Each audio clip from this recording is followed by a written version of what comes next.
వి gold trusted gold buyers తాకట్టులో ఉన్న బంగారాన్ని విడిపించి ఈ రోజు ఉన్న మార్కెట్ ధరకే కొనబడును. మరిన్ని వివరాలకు సంప్రదించండి 7771077720. ఈరోజు బీఆర్ఎస్ పార్టీ సీనియర్ నాయకులు అదేవిధంగా మరి పార్టీ తెలంగాణ ఉద్యమం మలిదశ ఉద్యమం నుండి నేటి వరకు కూడా మరి తెలంగాణ ప్రయోజనాల కోసం వీరోచితంగా పోరాడుతున్న మరి ఎమ్మెల్సీ షంబీపూర్ రాజు గారికి మైనంపల్లి హనుమంతరావు, మైనంపల్లి రోహిత్ రావు అనే ఇద్దరు వ్యక్తుల నుండి విపరీతంగా వాళ్ళ అనుచరుల నుండి విపరీతంగా బెదిరింపు కాల్స్ వస్తున్నాయి.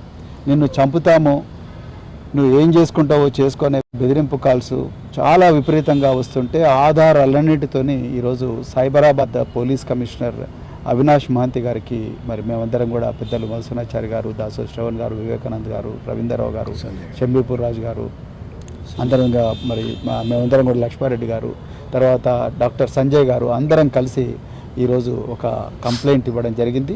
మరి సిపి గారు వెంటనే ఈ కంప్లైంట్ మొత్తం కూడా పరిశీలించి తప్పకుండా కేసు నమోదు చేసి విచారించి తప్పకుండా బాధ్యుల మీద చర్యలు తీసుకుంటామనేసి చెప్పడం జరిగింది. వారికి హృదయపూర్వకంగా మరి ధన్యవాదాలు తెలుపుతా ఉన్నాం.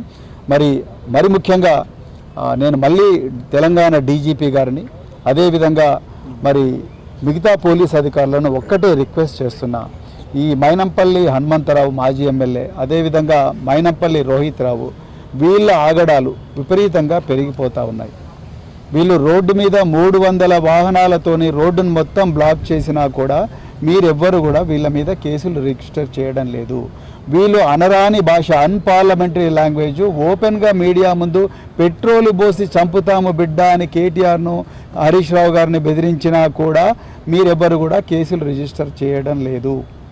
వాళ్ళు ఏం చేసినా కూడా కేసు రిజిస్టర్ చేయలేదు. వాళ్ళు కారు బైనెట్ మీద కూర్చొని యూనిఫామ్లో డ్యూటీలో ఉన్న పోలీస్ అధికారులను కూడా బెదిరించినా కూడా సెక్షన్ 353 ఐపీసీ కింద మీరు కేసు రిజిస్టర్ చేయడం లేదు. వీళ్ళ నేర చరిత్ర అంతా చూసిన తర్వాత కూడా మీరు వీళ్ళను పీడీ యాక్ట్ కింద జైలుకు పంపించే ప్రయత్నం చేయడం లేదు. వీళ్ళను గుడ్ బిహేవియర్ 108 ప్రొసీడింగ్స్ కింద వీళ్ళను పోలీస్ స్టేషన్కు తీసుకొచ్చి వీళ్లకు మీరు లిఖితపూర్వకంగా వార్నింగ్ ఇచ్చి వీళ్ళ మీద రౌడీ షీట్లు ఓపెన్ చేయనందువల్లనే ఈరోజు తెలంగాణ గూండాల పాలైంది. ఏమంటారు, ప్రజల చేత ఎన్నుకోబడ్డ ప్రజాప్రతినిధులను కూడా ఈరోజు వీళ్ళు బెదిరించే స్థాయికి వచ్చిండ్రు. వీళ్ళ అనుచరులను ఉసికొల్పి వీళ్ళని బెదిరించే స్థాయికి వచ్చిండ్రు. ఆయన కూడా పోలీసు శాఖ మిన్నకుండా ఉండడం కరెక్ట్ కాదు. వీళ్ళకు మీరు ఊతం ఇచ్చినట్టు అవుతుంది. ముఖ్యమంత్రి అదే భాష మాట్లాడుతున్నాడు, ఆయనే హోంమంత్రి మన దురదృష్టానికి. అదేవిధంగా ముఖ్యమంత్రి అండర్ చూసుకొని మైనంపల్లి హనుమంతరావు గారు అదేవిధంగా వాళ్ళ కొడుకు మైనంపల్లి రోహిత్ రావు గారు విపరీతంగా గుండాగిరి చేస్తూ ఉన్నారు, భయపెట్టిస్తూ ఉన్నారు. పోలీసుల మౌనం సరికాదు. మీరు are not able to give confidence to the people of Telangana. If you can't tackle goondaism like this, then what is that you are going to assure to people of Telangana? అందుకొరకే మేము ఈరోజు మళ్ళొకసారి పోలీస్ శాఖకు రిక్వెస్ట్ చేస్తున్నాం, వీళ్ళ మీద రౌడీ షీట్లు open చేయండి, వీళ్ళని గుడ్ బిహేవియర్ కింద బైండ్ ఓవర్ చేయండి, అదేవిధంగా వీళ్ళని పీడీ యాక్ట్ కింద జైలుకు పంపించండి. అదేవిధంగా చివరిగా ఒకటే చెప్తున్నాం, కేసీఆర్ గారు మా అందరికి కూడా ఒక మంచి సంస్కృతి నేర్పించిండ్రు, చట్ట ప్రకారం నడుచుకునే సంస్కృతి నేర్పించిండ్రు. వీళ్ళలాగా మేము కూడా వీళ్ళ కాళ్ళు ఇరుగొట్టలేక కాదు.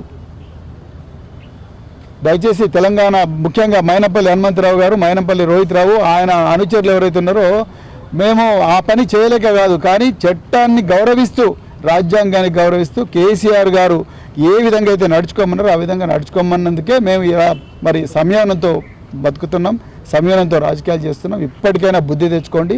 రాబోయే బీఆర్ఎస్ ప్రభుత్వంలో తప్పకుండా ఈ మల్కాజ్గిరి, మేడ్చల్ అయితే గూండాలు ఎవరైతే ఉన్నారో వాళ్ళందరూ కూడా తప్పనిసరిగా జైళ్ళల్లో ఉండడం ఖాయం.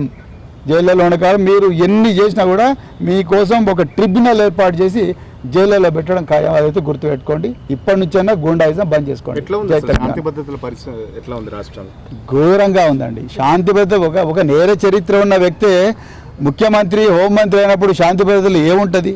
ఆయన్నే సంపుతా, లాగుల్లో తొండలు ఇడుస్తా, పేగులు మెడకేసుకుంటానే చావు భాష మాట్లాడుతున్న ఒక వ్యక్తి ఇవాళ ముఖ్యమంత్రి, హోంమంత్రి అయినప్పుడు ఏముంటుంది? ఆయన ప్రతీకారోచితం రగిలిపోతూ ఉన్నాడు. ప్రతీకారమే నేరం. నిజంగా నేను పోలీస్ డిపార్ట్మెంట్ ఒక్కటే ప్రశ్న అడుగుతున్నా, పోలీసు వ్యవస్థ అనేది సృష్టించబడ్డది బలహీనులను, ఏమాత్రం సహారా లేని వ్యక్తులను వాళ్ళని కాపాడమని మరి పోలీసు వ్యవస్థ సృష్టించబడ్డది.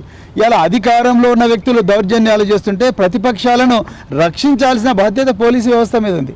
కానీ ప్రతిపక్షాల మీద అక్రమ కేసులు పెట్టి ప్రతిపక్షాల మీద దాడులు జరుగుతూ ఉంటే మీరు కేసులు పెట్టకుండా దాడులు చేసిన అధికార పక్షాన్ని మీరు కాపాడుకుంటూ వస్తూ ఉంటే, సహిస్తూ వస్తూ ఉంటే ఇంకెక్కడ పోలీసుకు ఉంటుంది, ఇంకెక్కడ శాంతి భద్రతలు ఉన్నాయి, ఇంకెక్కడ రాజ్యాంగం ఉన్నది, ఇంకెక్కడ ఫండమెంటల్ రైట్స్ ఉన్నాయి, ప్రాథమిక హక్కులు ఉన్నాయి, అవన్నీ కథం అయిపోయినాయి. తెలంగాణ అనేది వల్లకాడు అవుతున్నది. తెలంగాణ పూర్తిగా శాంతి భద్రతలు క్షీణించినాయి. రేవంత్ రెడ్డి గద్దె దిగితే తప్ప మళ్ళీ తెలంగాణలో శాంతి అనేది రాదు అని నేను అనుకుంటున్నాను. Thank you very much.